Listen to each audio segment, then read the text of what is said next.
you know. Oh, you're Yeah. good. No, Hey, it sounds like we're good. a lot of good minds doing me right now, so don't worry about it. Mine's over there. There you go. All right, good deal. All right, well, I'm gonna do a quick intro here, and then, like I said, we'll just go into you. So coming down in three, two, and one.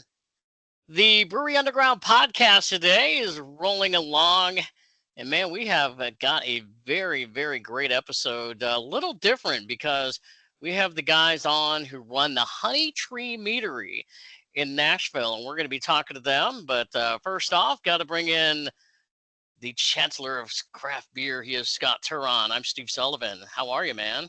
What's up, man? A little late to the podcast. Apologies, everyone. Having technical difficulties over here, but we are limping along on my phone. So, modern technology, we'll take it any way we can get it. Because I didn't want this thing to get away from us. So I want to make sure we got you guys on and not, mess up your schedule. Well, Scott, who do we have here today from the Honeytree Meadery?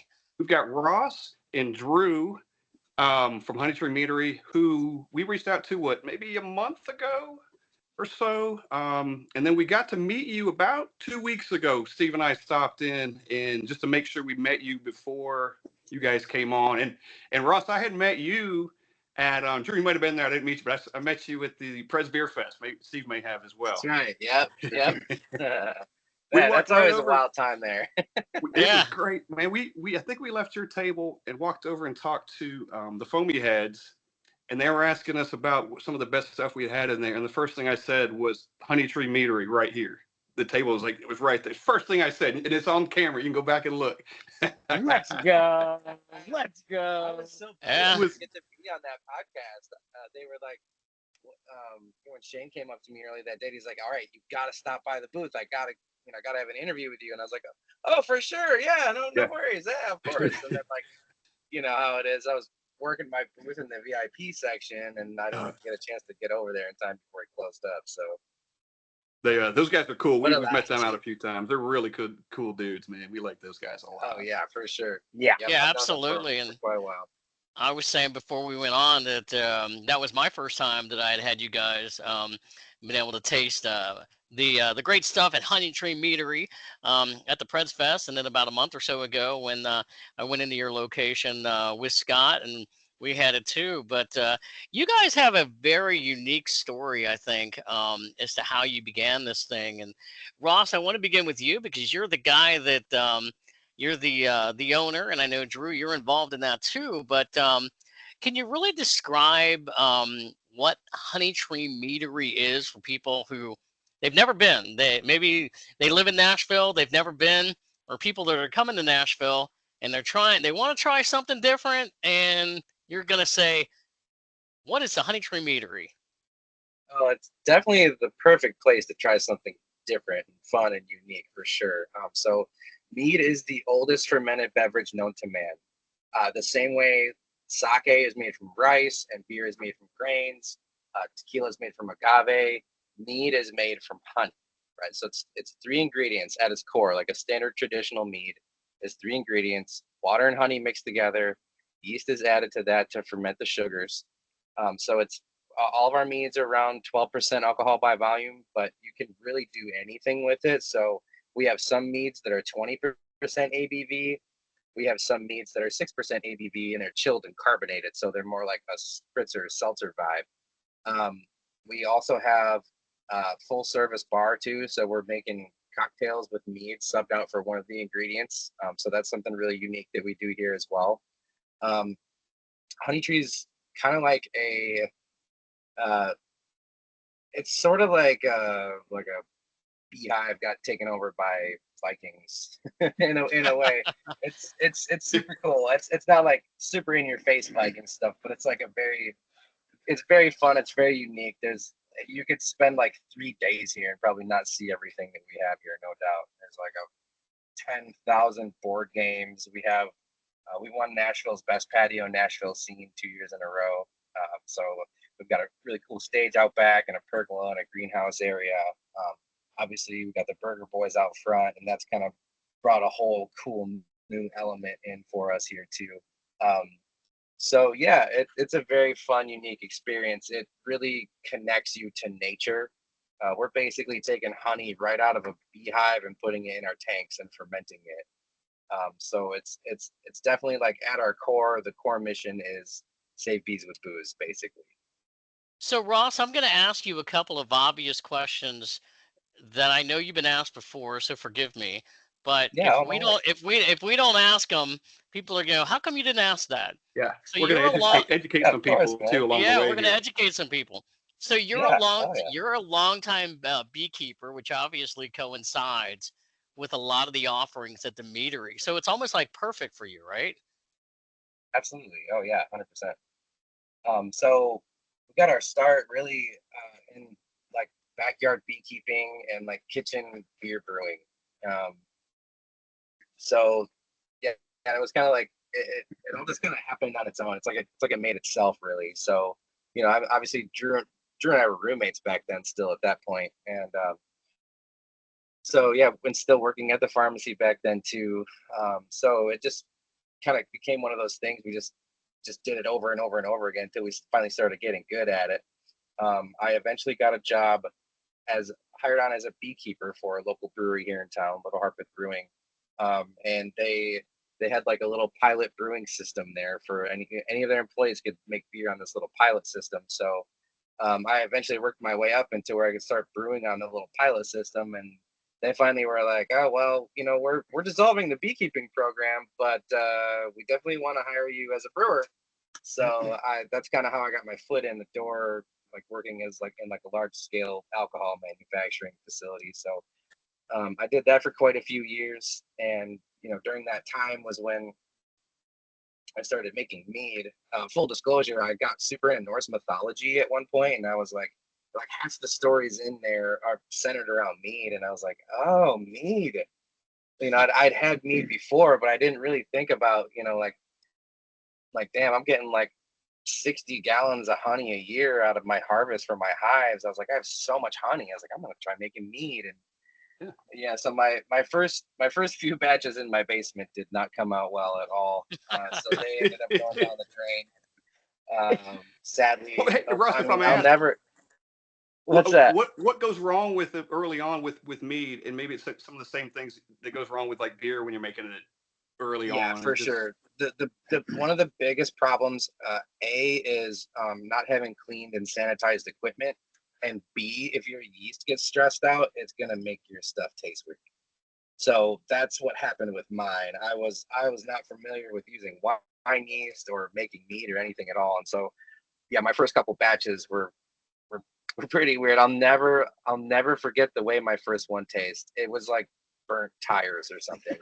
It was so bad. It was Not so what you were bad. going for. No, sir. Nope. So that one went down the drain, and then I finally started getting into using beer yeast into making the meads, and that's when I really started to make some really tasty stuff. Um, Zimmergy magazine, I'll never forget this. Zimmergy magazine had this big like experiment that they did, and they had 20 different honeys that they made 1 gallon batches of mead with, and they used the same yeast for every single one. And then they had 20 different 1 gallon batches that they made with the same honey and 20 different kinds of beer yeast. And they had this huge like judging panel, and the judges ranked all the meads on there, and they gave like their tasting notes and what they liked about it and what they didn't like about it. So the the yeast that scored the highest from all of the judges were the yeast that I went out and bought and started using to make the meads with. And that's when I really started to hit the stride and was like making stuff that was real yummy. And yeah, and then it was probably like 2016, 2017. We came up with the idea for Honeytree, and just kind of never really looked back from there. So, here's another obvious question. How many Yeah. times have you been stung over the years? Oh my gosh, that's so funny. I get asked that question pretty often. Yeah. I mean, like thousands, man, Countless. Right.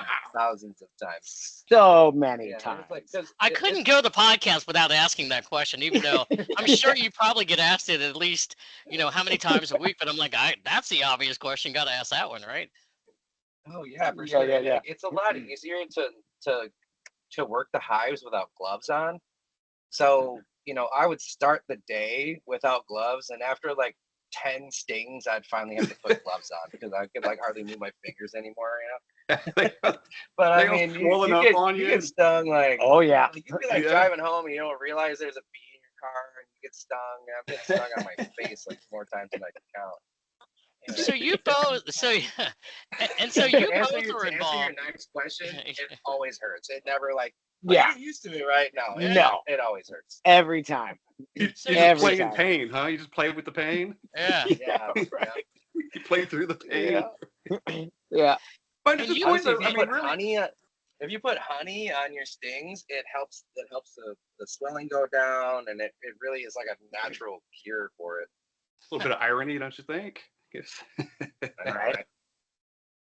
Now you Hey. both are involved with the colonies, the beehives that are located in East Nashville, and you have two locations where you harvest all the honey. Can you both talk about what you do, what your involvement is with each of that? So we've been lucky enough to where we pretty much have a full-time beekeeper on staff now. And he helps manage the hives for us just because we're so busy that we just can't get out there as much as we'd like to. But our best yard is in Ashland City. That's really where we've got a decent amount of acreage out there that some good friends of ours let us use. And yeah, I mean, the honey out there is amazing, and it's in the middle of nowhere. You've really got to fight the ticks to be out there, but I mean, it's just amazing. Every time we've ever gone out there, we come back, and it's not if you have ticks on you, it's how many you have on you. So you layer up as much as possible. Hey, being that like you've got multiple locations, can the honey, and I guess it is, maybe it's an obvious question, be different because you got different bees and you've got different flowers in those areas too? Does that make sense? Absolutely. Yeah? Okay. Absolutely. So your location and your time of year that you harvest make up, a huge amount of what that honey is going to taste like. But even if you harvest the same time of year from the same location, that honey is going to taste different every time. There was a few years ago, our Ashland City yard, I don't know who it was, but somebody in the area had a massive amount of honeysuckle, and all of our honey tasted like honeysuckle, and it was so good. And we wow. were so excited for the next year. We go back and harvest the exact same day the next year. Didn't taste like honeysuckle at all. So whoever had this giant honeysuckle bush, they pulled it out. Wow. So we Probably- say that it's hyper seasonal and hyper local. So Drew, talk about your background a little bit. We heard from Ross there and what he's done and along the way. Tell us, and you guys are longtime friends. Tell us what got you into the meadery. Yeah, so we were, like he was saying, we were roommates for years.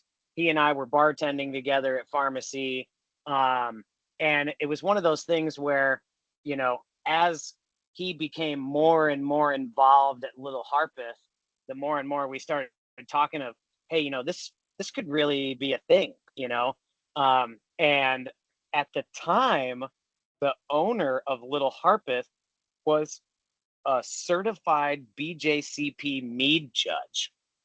So Say that while 5 times fast. I know, right? So while we are secretly making these mead recipes, we were lucky enough to have, his boss, the owner of Little Harpeth, both excited about the project and judging the meads that we were making.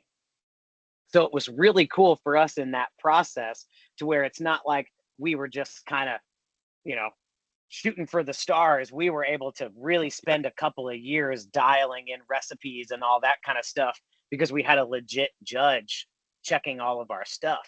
you know, and still to this day, we're pretty sure through our research that we're the first meadery in the country and potentially the world to commercially make all of our mead with beer yeast instead of wine yeast.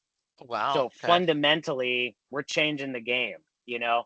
And it was one of those things for us where Ross was saying that, you know, we would like brew in our kitchens. And that's really what we did, where we would throw these parties and, you know, we'd be brewing in the kitchen. And finally, it got to the point where, you know, we were like, all right, we need to take this to the next level and start being a little more serious about this, because we're throwing these parties and everybody's having a good time. There was one time one of our buddies threw an onion in the wort, you know, while we're making this beer, and he's like, oh, it'll be great. You know, it's like, oh my gosh, we're gonna have to drink this beer that's got onion in it, you know. So it was really cool for us to kind of come into it. And, you know, we were keeping bees in our backyard. So our backyard was not a backyard at all. It was a driveway. So we had 2 hives in our driveway of the house where we were renting. And, you know, it was just one of those things where we'd harvest the honey and we'd experiment with mead. So we had this really cool opportunity to where, you know, we didn't have the expenses of buying random honey. You know, we were able to harvest our own, use our own, and really take our time making sure that we were making a new product, because a lot of the meads that we were trying, we didn't really like, you know, they were too Yeah. sweet, they were syrupy in texture. So we wanted to try and rewrite what mead was capable of, because as we got more and more into the beekeeping community, the more we saw that it's really hard to be a beekeeper for a living, you know? So we wanted to try and make a new spin on mead so that we were able to, you know, come up with a better way to fund beekeepers and to buy more honey from them and turn it into a premium product so that we could buy their honey at a premium. So, you know, it was this really cool organic, you know, starting from the ground up mentality. How big is the meadery business, do you think, across the United States right now? Pretty small, Yeah. pretty Yeah, small, no doubt. why don't they pop up like breweries do? It's just harder to do and harder to maintain. Yep. It is more expensive to buy honey and whatnot than it is to buy grain and whatever, just to have it mill it yourself and everything. But it's also like about half of what we do is educating people on what mead is. You know, it's not as popular as beer. It kind of died out like in the Renaissance era. It was really popular, and it was like the drink of the people. You go to any pub anywhere and get a mug of mead or whatnot. But as even back then, as honey became less available and more expensive, like ale and wines kind of started to take over. So, you know, back in Renaissance times, that's kind of when it started dying out of popularity. In Europe, it's not like that. You know, mead is really popular over there still to this day. But it just like in American culture, it just hadn't really like made like that huge resurgence. And it was probably, I don't know, before COVID. They were estimating that there was like 1 to 2 new meaderies opening a day. And then COVID just kind of killed everything at that point. And then it just, you know, even some of like our favorite meaderies are like downsizing a little bit, and like they're kind of having to pivot and do new, different creative things to try to like, you know, keep mead in the forefront. Yeah. Before we go much further, and again, because I was late to the podcast, I don't know if you can see this. I've got a bottle of your Honeytree bouquet. Is that bouquet toss? Yeah. Oh my God, it is right, so good, dude. I'm sipping over like this. It's like it's named appropriately. It's really damn good. And I've had it chilled in the wine fridge downstairs, so it's kind of got a little chill to it, but not too much. Is that awesome. kind of how you would serve some of these meads anyway? Yeah. Or is it vary like it would on wine? It does vary. I mean, we we serve it here like cellar temp ish, like 55, 60 degrees. Obviously the low ABV chilled carbonated ones, those are served like ice cold. But yeah, it's mostly a preference. Most people like it cold and chilled, but you do get like more of the flavor when you drink it room temperature, but it can be drank room temp like a red wine for sure. Yeah, But it is sort of a preference thing. We've gotten to the Nice. point where it's like, hey, however you want to drink it, just drink it. Yeah. Yeah. You know what I mean? And of course, in the summer, it's like the hotter out it is, the more people want cold drinks, Yep. So if it's just really hot out one day, we'll kick the temperature down a couple of degrees on the cooler, For sure. And so the bouquet toss in particular, there's a whole backstory to mead in the wedding culture. Have you ever heard where the term honeymoon comes from? I don't believe so. It's I've pretty- heard the term honeymoon, but I don't know the rest of it though. It comes from mead. So Okay. Ross is really good at telling the story. I'll let him tell it, but it comes from mead. Well, so in ancient times, before they knew what yeast was or alcohol or anything for that matter, they just thought that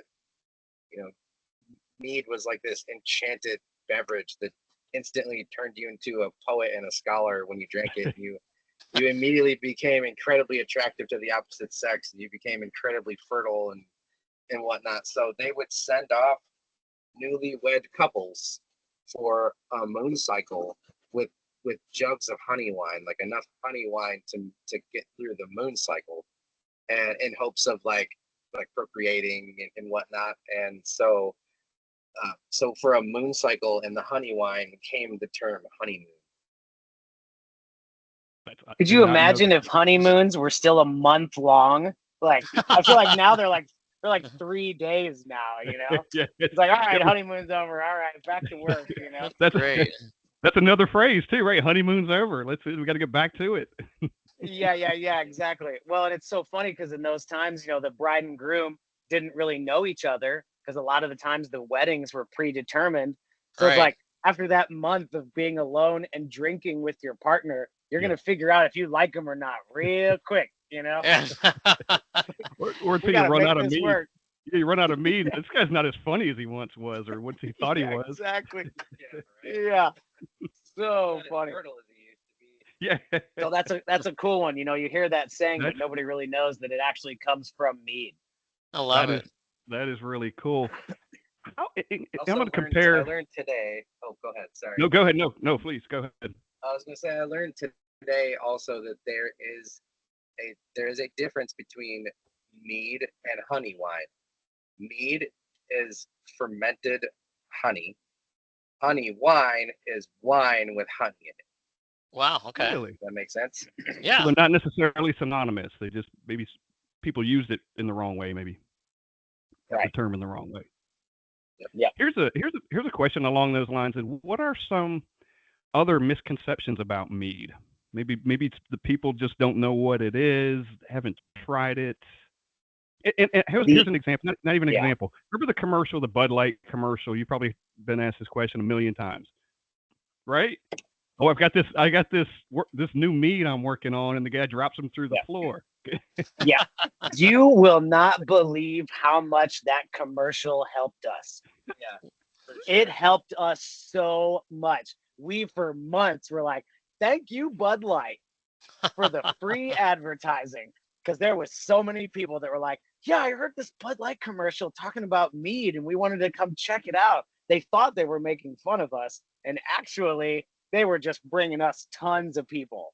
It was so funny. So I would say, hands down, the biggest misconception is that all mead is super sweet. Just like beer, there is hundreds of different kinds of beers and varieties and all these different categories and all this kind of stuff. Back from my beer tending days, when people, I always looked at it as like a tree of possibilities.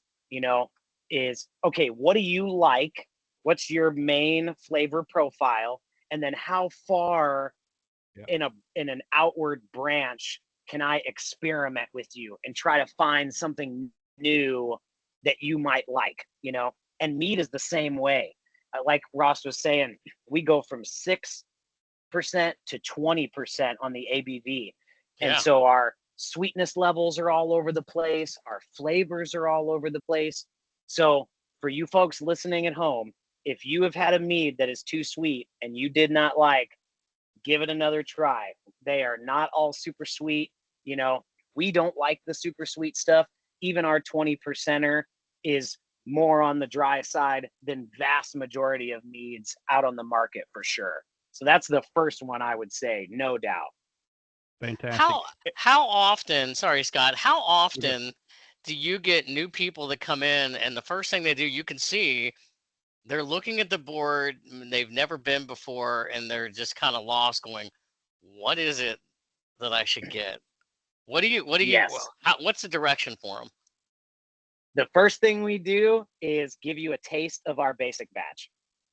So instead of it just being this, you know, looming board with all these possibilities lined up in front of you, instead we say, hey, let's share a little bit of basic batch, you know, let's drink some and we'll talk about it, you know. And it's so funny to see with some folks, the more possibilities you give them, the more excited they get. And Yeah. some people, the more possibilities you give them, the more they just like close up and they're like, you are giving me too many options. This is too many options. I cannot Overload. handle this, you know? Yeah, exactly. Exactly. You know, so it's all about, you know, just the constant education of what we're doing, what we're capable of, what our product is, you know, capable of as far as depths and ranges and sweetnesses, you know, and just trying to tell them what it is. Because we could use Costco honey for all of our stuff and it would be fine. But we make sure that we only use Tennessee honey from our own bees or beekeepers we personally know. So we're connecting people with either the state they live in or the state that they're visiting and making sure that they know that, you know, this isn't just, you know, just another alcohol. We really are trying to save bees with booze because we know the beekeepers and we're buying it at a premium from them. And we make sure that we're making something for everybody, you know. So keep trying stuff because Yep. we have something that you like, you know. We just got to find your right flavor profile. You mentioned something that it made me think of ciders just a few minutes ago about talking about how sweet they are. So we've been over to Cyanide a couple of times and we've had Grayson on a couple of times. And it's the same thing in the sense where it's not that super sweet stuff anymore. It's got that dryness to it. And it sold me like, okay, I get this other side of it now. This is the stuff Yeah. I like now.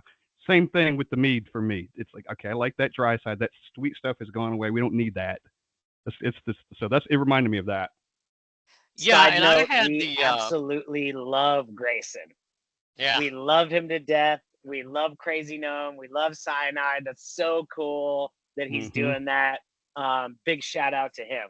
He's a total Totally. sweetheart. No doubt. Yeah, I Absolutely. mentioned what Scott's drinking right now. I had at your at the meadery a few weeks ago, and I also had the little batch, and I liked them both. I mean, they were really really good. So, yeah, very I enjoyable. I did manage to pick up another bottle. It's downstairs. I think it was the Signature Series. Is that what it's called? I don't. Yep. But for Steve, I just couldn't meet up with him to give it to him since yesterday, so we couldn't quite. But I had one for him, so we'll have some more. Yeah, sure, John, sure. You were yeah, gonna give him the bottle, sure. All yeah, right. you know Well, how it goes. that one's being chilled in the wine fridge too right now. That's in the white section. This one was in the red section. So There you go. let me tell you about my first experience in Honeytree. So Steve and I have been recently, and that was my second time. First time I went in there by myself, and part of it was to kind of hit every brewery in town, right? Write something about them.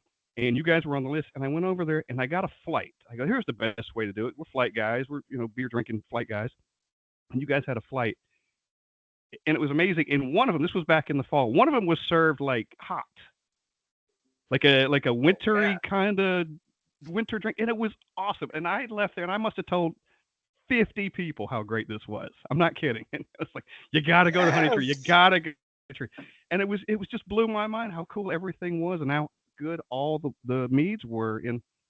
And we'll talk more about what you guys do there. But my experience was just I couldn't tell enough people because I had been by myself and nobody had been yet. And I was like, you got to go, you got to go, you got to go. And I've continued to talk about it since then. So just shout out to you guys. Wow, Yeah, we thanks, man. love that. Thank you. Yeah, that hot one is our mulled mead.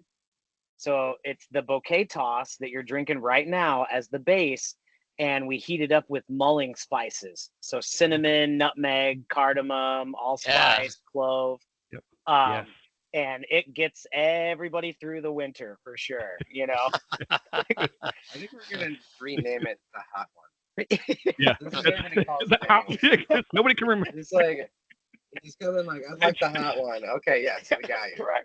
I just Yeah. remember it being hot, right? It was the best, and the flavoring was so damn good too. But it just reminded me. I'm from upstate New York, and we used to have these winter drinks. We just serve them hot, and you put like cinnamon candies in them, and like a cinnamon stick or something, and everybody calls it something different.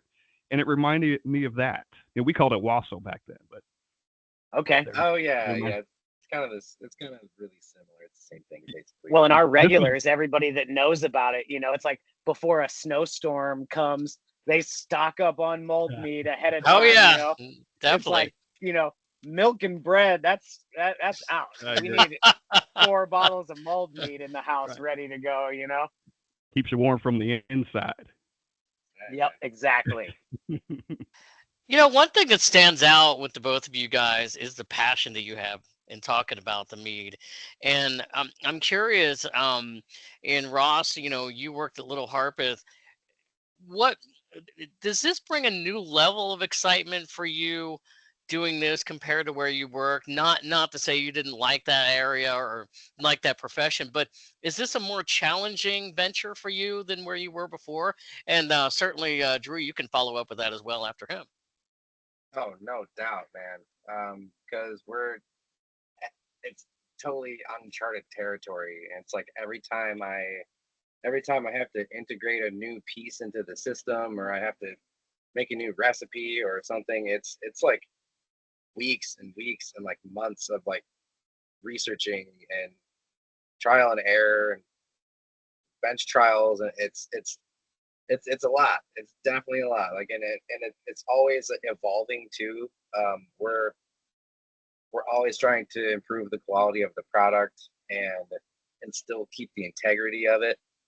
So like there's a really fine balance there as well. We don't use sulfites, so I have to come up with other stuff to use too. And there's basically no options out there. So I'm like having to go back to the drawing board. I work really closely with several different laboratories.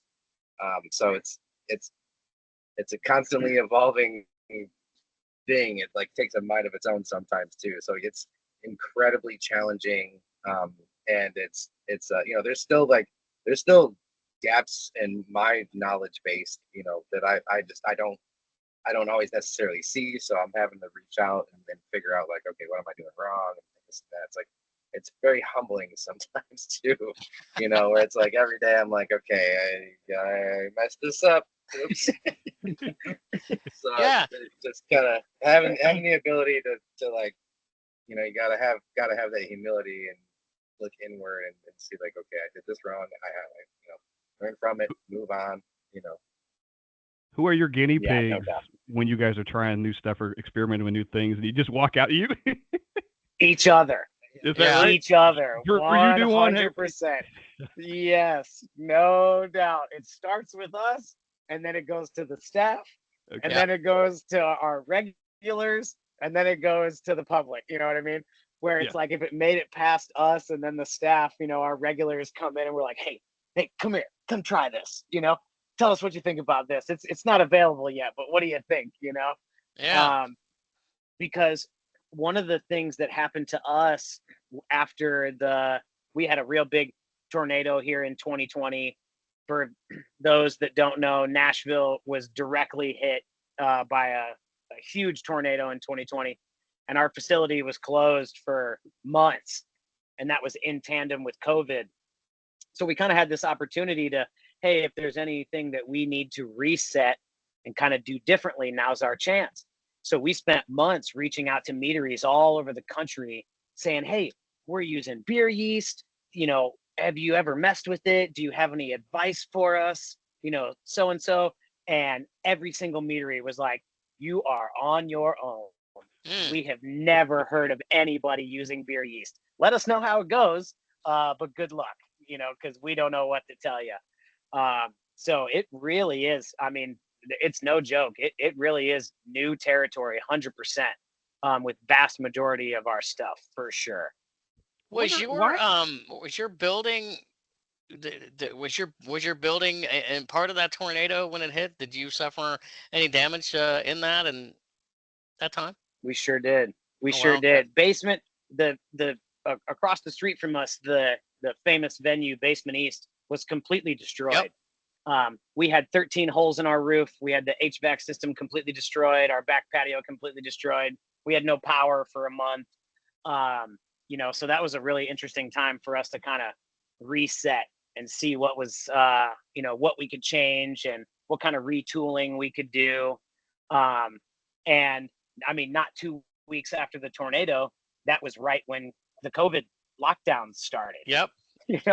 So here Ross and I are, rebuilding Honeytree, getting semi trucks full of materials and lumber delivered to the building while everybody else is in lockdown at their home. So our friends would constantly pull us aside and be like, are you guys okay? Like, what are you doing spending all this money? Like, everybody else is like not sure what's going on, and Ross and I were just doubling down over and over. It's pretty funny. Yeah. Yeah. I was gonna say so, and I like to, and you guys see the similarity between making beer and brewing beer and brewing mead. Is it called brewing mead too? I keep saying that. Is it brewing mead? Yeah, we'll take that. Yeah. Okay. Yeah. Yeah. There's only so many things we can rewrite, At least if you say the word, the people get the gist, right? I guess. Yeah, exactly. Exactly. Does it take longer to ferment because there's probably more sugar in mead, and you're using? I guess you guys were using the honey, so does it take longer to ferment, say, or even make mead than it does beer? Definitely. Oh yeah. So it's like typically 2 weeks in the primary fermentation process, and then we transfer from our fermenters into like a secondary like conditioning tank, and it's usually like another like 3 months after that until it's totally ready. Usually once it's clear, that's when we start packaging it and selling it and everything, and that's about typically how long it takes. So if we had more time, we would like it to age longer, because it just as it ages, it tastes better.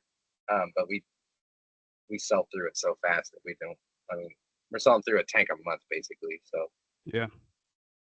And obviously because it takes longer, you've got to think that much further out for, say, seasonal things or the hot one. All right, you got to have that one ready for the fall coming. That one's on the schedule for 2 weeks from now, actually, because we release it every year on Halloween. Okay. And so yeah, we've already started planning it out. Like my brew calendar is 3 months ahead. So yeah, and we've got our bottle membership club. That one's really tricky because we have a new mead that goes out to the bottle membership clubs, the bottle membership members every 3 months, and that's like basically how long it takes to make a batch. So we're basically, as we're bottling the batch to send out for the next quarter, we're starting the next batch for the next. Okay. So it's like this like super fine like dance that we have to do once every 3 months for the membership meads. It's super cool because the membership meads are only exclusive to membership. So most of the staff doesn't even get to try the membership meads. They get packaged and shipped out, and it's just exclusive for the members. But that's a very, like I was saying, there's a super fine line of like having to like, okay, the tank's empty, it has to get filled up literally the next day. You got no time to wait. Yeah. No, and how he was talking about how we release the mulled mead Halloween every year. Our regulars pretty much give us death threats as soon as it starts getting cold outside of like, where is the mulled mead? Release the mulled mead. And we're like, sorry, it's Halloween, y'all. That's when we release it. And they're You like, Yeah, know they're the ready. date. First day, it's like, You guys know. Where is it, guys? yeah, right. Yeah, exactly. It's like, sorry, we love you. That's just when Yeah. it comes out. You know, they're Yeah, like, that's right. right, Where's the hot one? right. Yeah. Can you guys talk a little bit more about that? It's on your website. And if you want to give out your website, by the way, where Yep, people it's can find you. honeytreemeadery.com. Yeah, and so there's information on there about the bottle and honey clubs. Can you really talk more about how that all came about, and how many people really are utilizing that at this point? So it's a really cool program for us because just like Ross was saying, we do exclusives out of the tasting room all the time where, we'll put something new on and within a weekend it's gone, and our regulars and our diehard fans, they are all over the country. And of course, they've got busy lives. So they would love to try these exclusive meads, but they just come and go so fast that sometimes they don't get the opportunity to.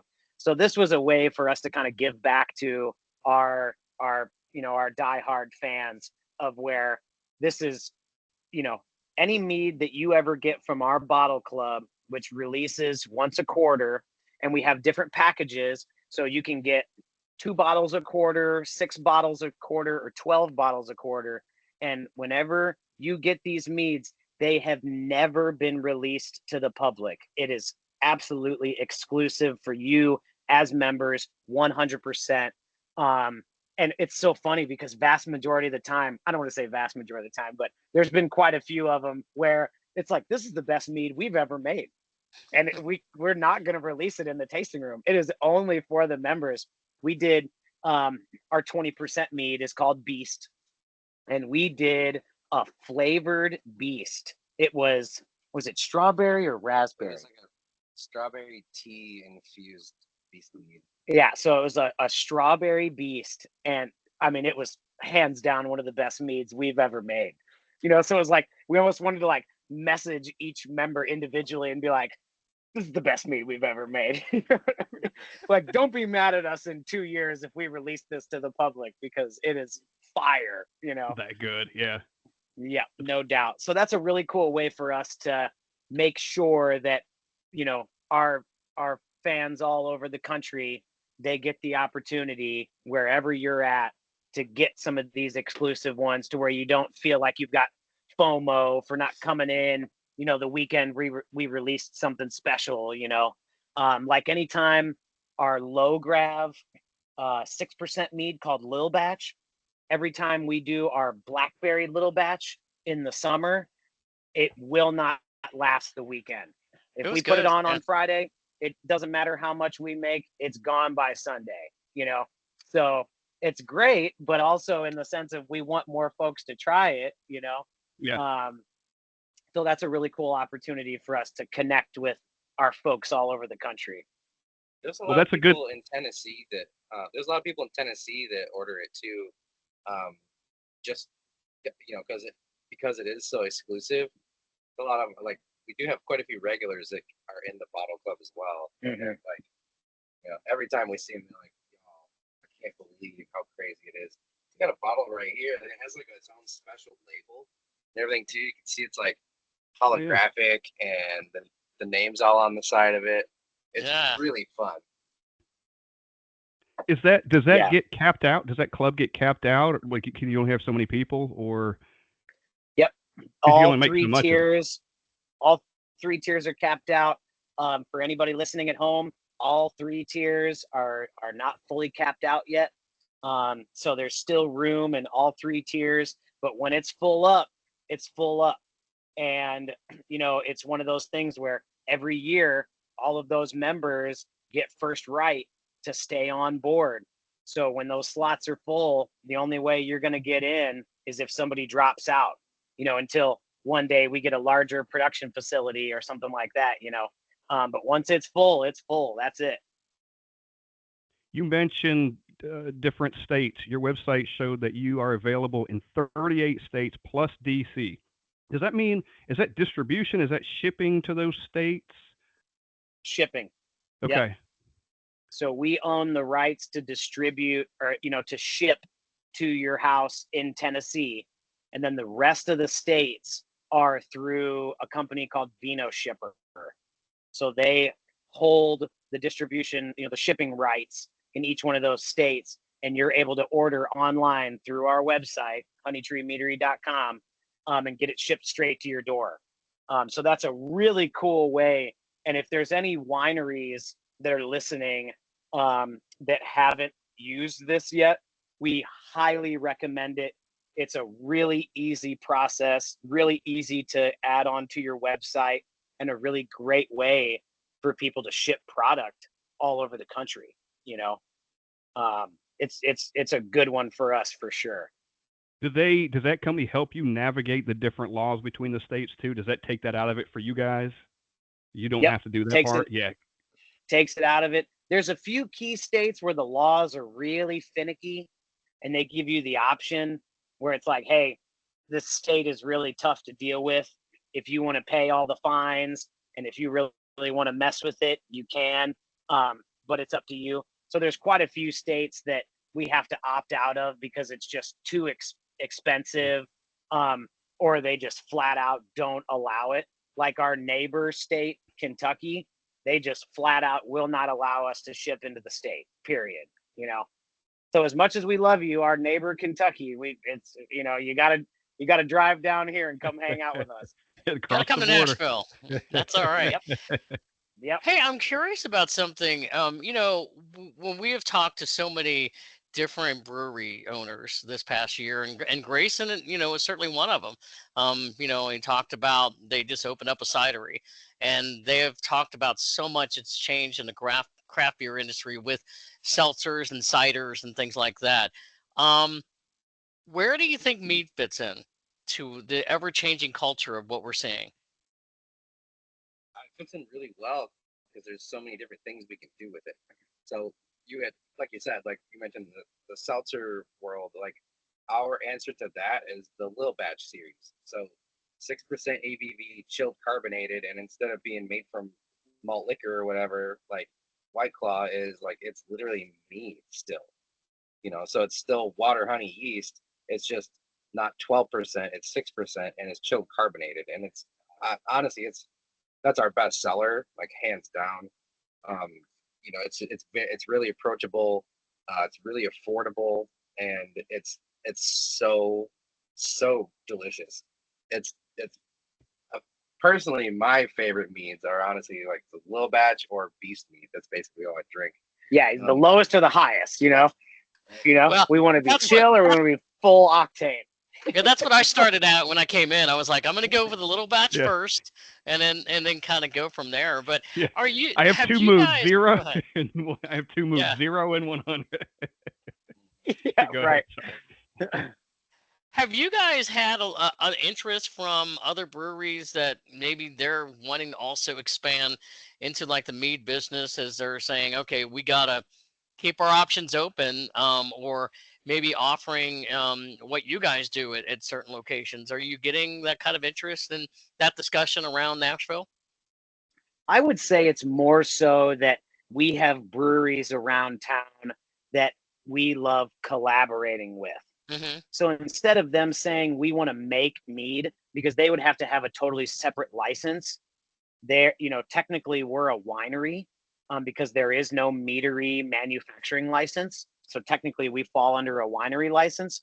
So what we do with breweries instead is we collaborate with them where they use our honey. So the honey that we pull off of our hives here in town, and we make beer with it. So that's a cool way for us to, keep the community strong, keep us doing fun stuff together. And then when it releases, we sell it out of both of our tap rooms. That's awesome. Can you talk about what some of those collabs were, or who were they with? Oh yeah, we did New Heights. Okay. They're like really good homies of ours.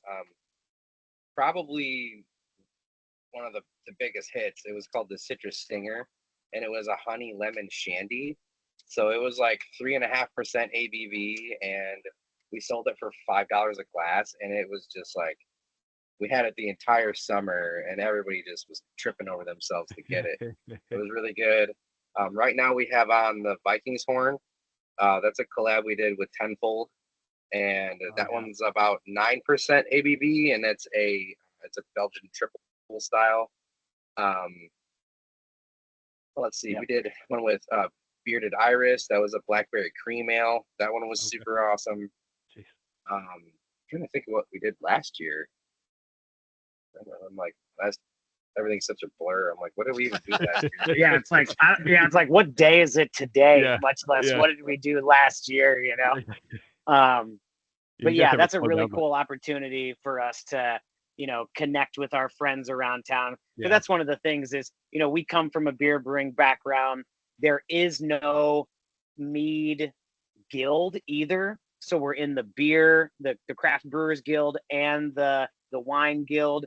So, we're buddies with everybody. So it's a really cool way for us to work together, because obviously if we had a brewing license, we would do more collabs and stuff like that. So it's a really cool way for us to work with all those folks that, we love so much. Yeah, it's great. Anytime I see any kind of beer with some local collabs, I'm in, man. Just Yeah. and everybody's done it, and you see like a Barrique and a Grist got together. You're like, hell yeah, it's gonna be good. You just do. Yeah. No doubt, man. Yeah, shout out to Barrique, Joel, and Spencer over there. I mean, we have their house pills right now on draft. I mean, it's one of the best pilsners I've had in my life. Wow. And Great. they are just killing it over there. We Mhm. love those guys to death. And of course, their sours are just otherworldly. Those guys Yeah. they sold their soul to the devil for those sours. I don't know what they did over there. My goodness, they're so good. What's so funny about that, and we've talked about this many times, is you see, the word sour in beer is got such a range on it. You talk about fruited on one end, and you talk about that Barrique on the other end, and both are good, but they are completely different. Yes. No doubt, Hey, man. Drew, I read an article. Was it the Variety or something, or it was a local interview or something you had done. But anyway, you talked about your business model is a little different than most breweries, as in your tap room is kind of the primary business, right? With distribution kind of being secondary. And I've been in there and I see that because that place is awesome. We've talked about it and how cool it is. And we'll talk some more about the stuff you've got on the menu, but talk about that a little bit. What was that mindset, or was that an easy decision to do? Say, hey, we're going to build this tap room out. We're going to let people come here. That's going to be the business. Well, it was something for us to where, we had so much experience in the hospitality industry. I mean, we were servers and bartenders our entire adult life, So it was one of those things that we were just so familiar with, and we just love East Nashville and Nashville so much that we really wanted a community hub. And nobody, especially when we first started and still today, so many people don't know what mead is, or they came across one that they didn't like. So we wanted to focus more so on the tasting room to get people in here and to educate and to change their minds about what mead is capable of. Because, it's one of those things where, the bars and restaurants around town, they're like, we love that you're local and we think this is really cool. We just don't know how easy it's going to be to sell this product to our guests, which I totally get. When I was working over at pharmacy, it was very cutthroat on what made it onto the draft list. If it wasn't going to move and everybody wasn't into it, you were never going to make the draft list over there, so in that experience of seeing how difficult that was, we really thought that, if we build a community and we focus more on the tasting room and the vibe here and getting people in here, because obviously if somebody comes in and they've never had mead before, and right now we have like 13 different meads on tap, it's way easier for us to educate and to find something that you like versus it being somewhere, you know, at a bar or a restaurant where they're like, I've never had mead before, or I came across one I didn't like. I'm just gonna get a beer I usually get, you know. Yeah. So that was one of the main driving factors for that for us. And I will say, if I could go back, I would do it again for sure, because it has definitely worked out for us, teaching the public about what we're doing here. You know, Our next And you big guys have project is invested in. going to be. Oh Go no, ahead. I'm sorry. No, I was no, saying please. that the next big project is going to be sort of um, adding in a larger like distribution model. We're looking into contract brewing right now, obviously, because we can't, you know, I can't make super large scale things here. I can barely keep up with what's going on in the tasting room and membership needs and whatnot. So so yeah, we're looking into contract brewing, and we've got some other irons in the fire, trying to increase our storage capacity here, which will give us an opportunity to make little batch on like a more larger scale, so we can at least try to get it out into the market more, because that's, you know, like we were saying earlier, that's the most approachable one. It's the most affordable. It's basically the same price as any other 6% beer that you're going to be able to find out there. So so yeah, we're really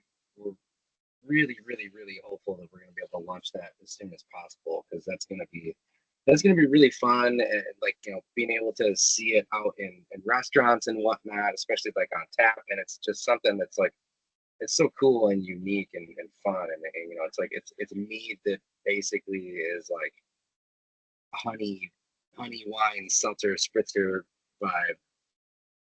Yeah, and people, like you said, when it's hot like this, people want stuff that's refreshing. Oh, let me get that. Let me try that, and then even try something new.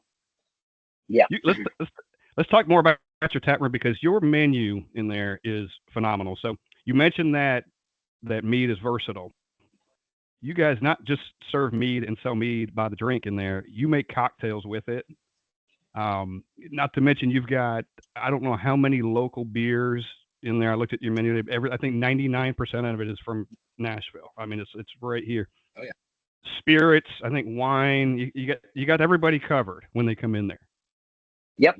Yep, something for everybody for sure. We're lucky enough to have an amazing bar director that is really good at taking a classic cocktail and slightly modifying it with mead or with honey simple syrup, which for any bartenders at home listening right now, instead of making regular simple syrup, take 50-50 honey and basic batch and make your simple syrup out of that, and it will elevate your cocktails to the next level. I gotta write that down. So, I'm ready to. I yes, love old fashioned, so I'm thinking of an old fashioned right now. yes, So good with old fashioned. yes. So that's one of the things that, you know, we want something for everybody, and we're constantly evolving that program, you know, of how do we make sure that we've got something for everybody while still sneaking honey or mead into those beverages, you know, to give our own little spin on it for sure. Because for the longest time we only had mead, but now we have our beer license, our liquor license, you know, so we got something for everybody, no doubt. It's awesome. And you mentioned the back patio. Man, we sat out there. Coming this fall, I am sure that thing, and I'm sure when the weather's nice, that place is packed. I've not been there at night, but I've seen pictures of it, and there's a nightlife at your place. It's really nice, yeah. The live music, we really love. Every Sunday we do trivia. It's Tuesday night here right now, so we do open mic night. So every single Tuesday night we do open mic night where local artists come and play some of their new songs and that kind of stuff, which is really cool. Here every other Friday, so we have fire performing back out on the back patio every other week. Yeah, we do market takeovers. So we'll have like vendors and farmers from the farmers markets and pop-ups come on the weekends and fully take over the space, and every square inch of the whole property is taken over by vendors selling goods and whatnot, which is such a cool experience. We love any opportunity we can get to connect and share our space with the community. We're all over it for sure. And we briefly mentioned earlier, we have a permanent food truck parked out front called Bad Luck Burger Club. And if you haven't ever heard of them, I mean, it is next level smash burgers. We have to limit ourselves to like 3 a week, you know. It's like can't have more than 3 burgers a week, you know. We got to limit ourselves. Got to stay strong. Absolutely. Oh, that's awesome. I'd be remiss if I didn't say, and we've talked about kind of what it is, but I still want to say the word, and because it makes me sound kind of smart because I didn't know what it was before. Maybe it won't. The word apiary. Until I started doing research for you guys, I never heard of an apiary, and kind of describe what it. Again, we've talked about it, kind of what it is, but put a meaning to the word apiary. It's just a place where bees are kept. So like an aviary is like got something to do with birds. Yeah. Apiary is bees. Yep. So it's like it's literally just a yard with bees in it. Yep. So that's I mean it's simple as that. We Okay. used to have our hives in East Nashville. Now we've moved them outside of town a little bit, and we primarily source our bees now are in Ashland City and Whites Creek. Okay. So a little bit outside of town, nothing too crazy, like 30 minutes outside of town. But it makes a big difference because it got to the point where when we had a pretty good size yard in East Nashville, it got to the point where when we would go there to check on the bees, the neighbors would come up to us and say, "Are we doing something wrong? The bees are chasing us around our yard now." It's like, that is not your fault. That is our fault. We have too many bees in your backyard. We need to get them out of here. That's funny. So I guess This that's one guy. Go ahead. No, please. He literally said, literally, if I'm sitting on my tractor, they chase me around the yard the whole time I'm mowing the yard. Wow. Oh man, we got to get these bees out of here with a quickness. So they do naturally grow, and the collies naturally grow on their own, and then they have to be separated. So it's kind of one of my questions. So what do you do? Do you have to go in there and find the queen and pull them, take them somewhere else? Or? Yep, exactly. So you basically you'll split them, and you have to split them so they're far enough apart from each other, because the bees that you take out of the hive will fly back into the old one too. So you have to make sure you get enough bees into the split with the old queen, so that you don't like lose a ton of bees, because they'll go back to their old hive unless you move them to like a completely separate yard. They'll go back to the old hive. Okay. Well, and that brings up a very interesting conversation that we have with diehard vegans, that don't want to consume honey because it's an animal byproduct. But if a hive runs out of space, right? So if the worker bees run out of space to put nectar and convert into honey, or if the queen runs out of space to lay eggs, essentially they will swarm and leave. So it is crucial for the beekeeper to come in and monitor the hive, especially during key times of the year where we call it the nectar flow. So in spring and in early fall, we'll have big nectar flows where all of a sudden tons of flowers are blooming at the same time, and those bees are gathering tons of nectar. Well, if that hive that you have set up for them runs out of space, they're out. They'll take as much of that honey as they can, and they'll go look for a new location. So as far as long-term keeping bees in a hive, it's crucial for you to monitor and to pull honey at key times of the year, or you'll lose them.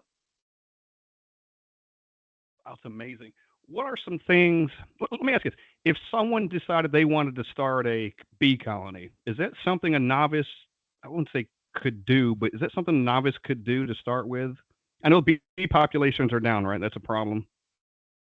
Yes. So the the best way I can say it is we love that people are interested in being a beekeeper. We think that it's crucial that we have more beekeepers and not bee havers, Gotcha. where there is a lot to learn. And a lot of it, you just got to do it by doing it. But we highly recommend linking up with your closest beekeeping association. Vast majority of them are free or very inexpensive to be a part of, and they are a wealth of information. And a lot of these beekeeping associations, they have mentorship programs, and they have constant advice. And a lot of beekeepers are definitely older, in the spectrum of age. So it's one of those things where the best way for them to teach is in person and in the hives. These old boys and girls, they're not making YouTube videos. So it's crucial for your specific area to find beekeepers that have been doing it for years, and they've seen the climate change effects happening in their area. So that way you can go into this with a community behind you, that if you have an issue, you can reach out and have a mentor or have a community that can help you or give you advice. Because no matter how much you learn, beekeeping is constantly evolving due to climate change, and is very specific to your area, because your area will have more pests or a nectar flow at a different time of year, you know all these different kind of things that are specific to your area, that a beekeeper that's been doing it for 20 years, he'll teach you in a week, instead of you having to spend 2 years losing hives trying to figure out why you lost bees in July every year. So we are extremely connected with TBA, the Tennessee Beekeepers Association, and NABA, the Nashville Area Beekeepers Association, where we do all kinds of seminars and speeches, and are constantly donating our time and product and anything we can do to help these organizations, because they are really cool ways for new and ongoing beekeepers to have a local community to kind of source knowledge and supplies from. Because a lot of times a new beekeeper, they'll just search online for equipment, and they'll get raked over the coals, by a random company charging 3 times as much as they should, when the local beekeeper will tell you, oh no, this is the guy, or this is the website you go to get your supplies, and this is a good source for you to source live bees from as well. We, full transparency, we started a new yard, and we wanted to try out a new source for live bees of nukes to try and start this new yard. And by the end of the year, we lost the entire yard, Oh wow. because this was not a good place to source live bees from. And we learned our lesson, and now we told everybody about it, and now that'll help other beekeepers too, make sure that they don't source their nukes from this place. So that kind of stuff, that kind of knowledge is invaluable when it comes to the starting up. I think this is going to go down as the most educational podcast we've done so Yeah. far, and I love it. I mean, I you know guys really have a great background in this. I mean, it's fantastic. It really is. And other than just researching and going into this, we knew nothing. I mean, we've had the mead, and we knew what bees were, and we knew what honey were, but how to make it, how it goes together, completely foreign to us. We warn people all the time, if you stand at our bar for too long, we're just going to end up educating you about bees. You know, if you're That's not okay. interested in bees, don't stand at our bar for too long. Go to a table and hang out, you know. Like, If you don't want to get stung, leave these guys right away. I love I love even the decor in the tap room, like the tables have got the hives kind of hives, but the cells, what do you call them? yep. Kind of ingrained Yeah, in there. And yeah, the honeycombs. yeah, the honeycombs, and it's just kind of all over the place, and the theme is there throughout, which is awesome. Is there anything the Steve and I can do? And I know bees need to be protected, and again, populations are down. What can we do for conservation, or just making sure the bees survive? Can we plant things? Can we leave them alone? What's the thing? I mean, yeah, if you know, let your yard overgrow a little bit each year. Like if you see clover growing, let it grow for an extra week or two. That will help the bees a lot. I mean, honestly, there's a really cool. I can't remember if they're a nonprofit or not, but it's called the Pollinator Protection Program. They do a lot for like beekeeping awareness and pollinator awareness in general, because it's not just honeybees that need help, it's pollinators as a whole. So they do a really good job of raising awareness and raising money to help different like local and programs and stuff that try to help save pollinators in general. Right. So, you know, if you're going to plant pollinators, try to make sure that they're native pollinators. And the biggest one is stop using pesticides in any way, shape, or form on your property that you can get your hand. Like, just don't do it. The United States is one of the only countries in the world where it's allowed for pesticides to have a toxin called neonicotinoid in the pesticide, and they claim that it's fine on bees. It is not. And an interesting thing for people to know is wherever you place a hive, on average, they will source nectar from a 3-mile radius, but they are capable of harvesting within a 10-mile radius.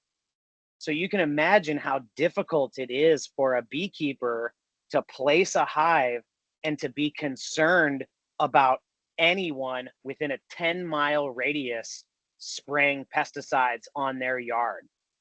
Ross and I have had on multiple occasions where we have had, and when we used to have hives in East Nashville, where we had a total loss of a hive because they came across a pesticide, brought it into the hive, and killed the whole hive. And at that point, all of the bees obviously are dead, and any of the byproduct that we would have been able to harvest from that hive is all going to the fire. So the honey, the wax, the boxes, it's all useless. We have to burn it all. So that's one of those things that people don't realize how far bees harvest. And even if one yard within that 10-mile radius covers their yard in pesticides, you could kill a beehive 7 miles away from your house. That's incredible. That's all right. So pesticides, don't use any. Steve. Yep. Yeah. Geez, Yeah. tell him every time I go over. Get it out of here, Steve. Don't blame me. I'm not doing it. I told you I was going to throw it out. I'm going over the next. I'm throwing it out. Yeah, I'm not doing that. I promise. Yeah. That's the biggest one for sure. Yeah. Because planting native pollinators, that's great. But when it comes to that kind of stuff, that's just something that the bees are never going to be able to adapt to. There's nothing we can do as beekeepers to teach them to stay away from a flower that got sprayed by pesticides, because they just don't know. Right. Something that works very well instead of pesticides is vinegar and salt mixture and Dawn dish soap. Mix all three of those together and put them in, like, you can even put it in a spray bottle, and the soap helps the vinegar and salt stay on the plant. You spray the plant with it and it will be dead the next day. Okay. And it's like an all natural, and like I mean, like the Dawn soap will kind of wash away over time, but it works so well, and it doesn't hurt bees. It doesn't hurt pollinators. You're basically like pickling the plants, and especially like when it's hot like this outside, you can roast the whole driveway full of weeds in like hours just by doing that. Yep. Okay. Definitely good information. Very Hey, good information. Is it normal? Is it okay if one person drinks a whole bottle of this? Is that pretty normal? Oh, you bet. You bet. Yeah. Because it's Oh, getting yeah. done. I wasn't sure if that was a normal thing or because it's getting done. Yeah, We're out exactly. there, and I don't know why I got the glass, but anyway. You're gonna. That's like the equivalent of like 2.5 beers, maybe.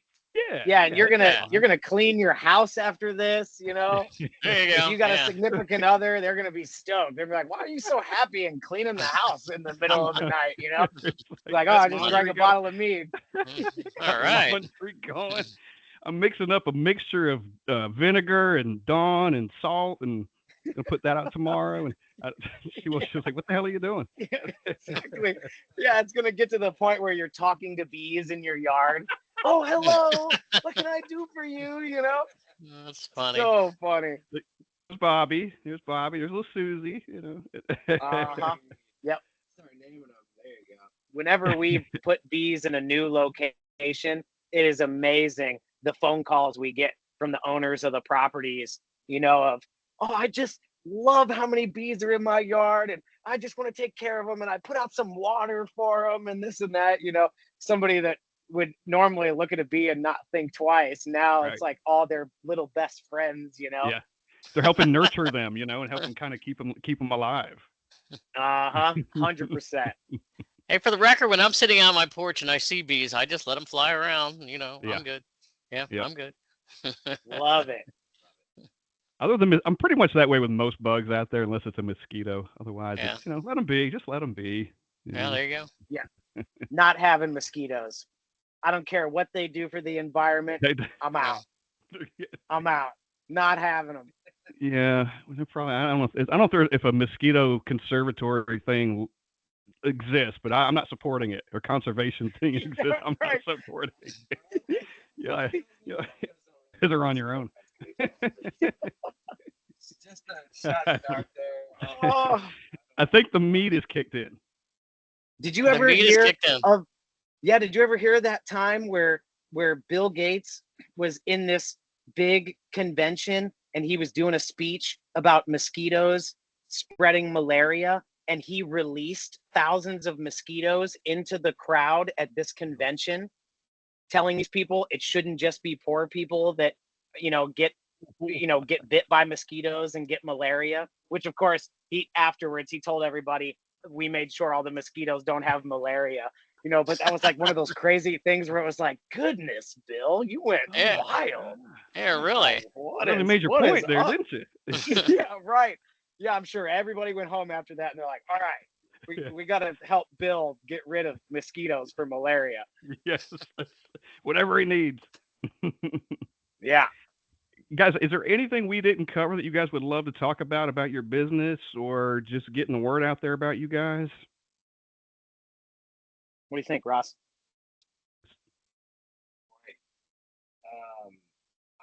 I'm sure as soon as we're done with the podcast, I'll think of like 100 things.